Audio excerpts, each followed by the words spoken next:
ito gusto ko lang linawin ha, kasi maraming camera ngayon, maraming vloggers. Never po ako nang hingi yung nagpa-picture ng 1.5. Oo, may kinikilala akong vlogger, may kinikilingan ako. Nagkataon lang talaga yung mga kilalang vlogger, yung mga influencer, yung mga social media influencer na kilalang mga vlogger na may appointment yan sa akin. Pero ngayon, nandito kayo. Entertain ko naman kayo lahat dahil free ako.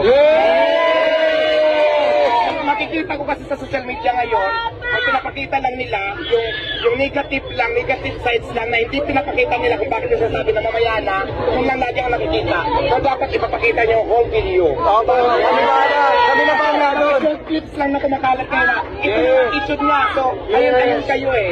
So dapat, kung bakit ko ginagawa yun, may full video yun eh, mahaba yun. Pinapakita nyo kasi ngayon, negative sides lang. So wala naman ako pagkalam, gusto lang linawin lahat na hindi totoo yung nangyari ako ng 1.5. Hindi totoo na namimili ako ng vlogger. Hindi naman din tayo